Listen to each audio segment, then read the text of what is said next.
As is typical for the start of the new semester, it was a pretty calm week for competitive Splatoon here in the West. With few events and even fewer attendees, it seemed like there simply wouldn't be that much to talk about this week. But if you thought that, you'd be very wrong. In fact, if you expand your view, there were actually 2 major tournaments this week in Japan, including one of the biggest Splatoon LANs of all time, a weird comp taking a massive win, and a rise of a new top meta threat for Splatoon 3 as a whole. Howdy, I'm Jordonian, and let's break it all down in the Weekly Ink. Starting out with the weeklies as always, Paddling Pool 352 saw a bit of a smaller turnout than usual at just 19 teams. Pretty standard for all events at the start of a new semester, however. This time around, the event was won by Wild Weshel, a German pickup featuring lots of the same players who won last week's edition of the event. The team had a pretty simple bracket, playing 2 sets against all modes make Almanite sad, beating them in semifinals, where they would make a run through losers all the way to grands before falling once again. Congrats on the win, and congrats on making Almanite even sadder. Look at him. How could you do this to him? Later that day, Swimmers Inc. saw some impressive teams make their way out to the NA Weekly, with the obvious favorite to take it all being none other than Moonlight. And while they played very well, they came just shy of the victory after a close loss to the event's 3rd seed and last week's 2nd placing team, Usagi Fan Club. The Fan Club were on a roll this week, sweeping through pools and bracket where they took sets on 2nd seed 5, made of Ignite, Axis, Ripiems, and Soro, before cleaning house with Moonlight to get their well-earned win. Moving on from the weeklies, we saw our first major Japanese event of the week with Area Cup 50.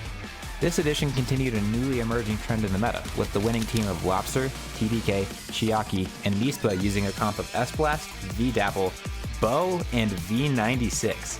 While on paper, that definitely sounds like a comp you'd grown at while you're trying to play X-Rank, it's actually proven itself to be very strong, with the core of Bow and 96 winning the previous edition of Area Cup, in addition to several strong placements before that.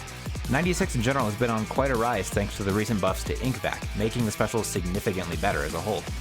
We saw quite a lot of that during the Splatoon 3 North American League for Rainmaker, as teams figured out how effectively it lets them push through chokes and guarantee checkpoints, but the Japanese scene has begun to take it even further, proving its value in Splat Zones through Area Cup, as well as in other modes, which we'll get to later. Congrats to TDK and Nispa on their 2nd Area Cup win in a row, and congrats to the team on the whole for playing so well. And shoutouts to Area Cup for running 50 amazing events. We can't wait to see what else you come up with in the future. Shifting back over to the West, Triton Cup 129 saw many of the usual EU suspects come out of the woodworks and try and get some good practice in. And this time without the threat of Sendu taking down the site if they beat him. In the end, the event went to Habibi Investigation Squad, made of Crowny, Slurpee, Ant, Mango, and Aaron.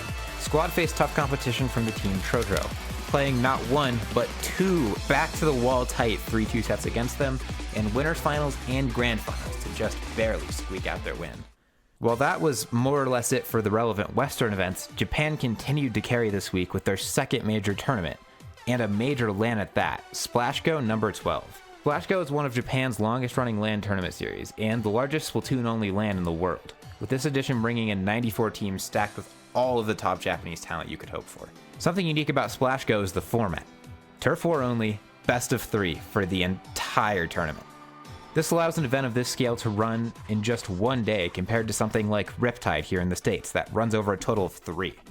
This time around, Inkling Performance Labs got to run an English cast of the event, with 9-Hole Grains and Shiny Hunter Zach doing an amazing job for the entire 6-hour stream. By the way, if you're interested in seeing English casts for future JP events, be sure to subscribe. It's seeming pretty likely that SplashGo 12 won't be the very last one. Anyways, the event itself was very fascinating to watch, as we very rarely get to see top-level Turf War played to this extent, and especially not this much in a row.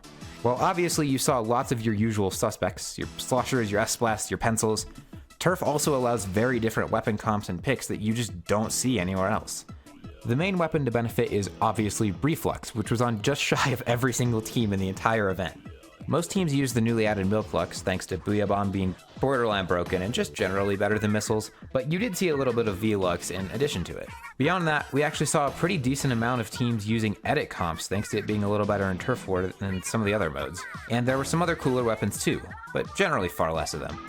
Grand Finals ended up falling between Yogen Shoku, made of Lobster, Nigora, Rimuru, and Melon, and Shupura Shika, made of Riba, Rubitan, Yokichita, and Razu.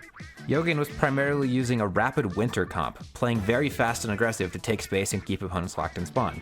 With a team of some of the best players in the world, it was certainly impressive to watch, but their pace unfortunately came to a screeching halt when faced with Shuprotoshika and their more traditional pencil comp. Well, traditional with the exception of the V96. That's right, V96 won not only Area Cup this week, but also a massive LAN. Truly an impressive showing for the gun and for Inkvac. Congrats to Shuprotoshika on the well-earned win, and thank you to the team who put this event together for giving us the opportunity to run an English cast, and we hope to work with you again in the future. And on that note, that just about wraps up our week. If you enjoyed, be sure to like and subscribe, and make sure to check out all the events mentioned down in the description below. Also, if you want to support our work, consider becoming a channel member. It helps us out a lot, and it's super cheap. On that note, we'll see you same time, same place, next week. Thanks for watching.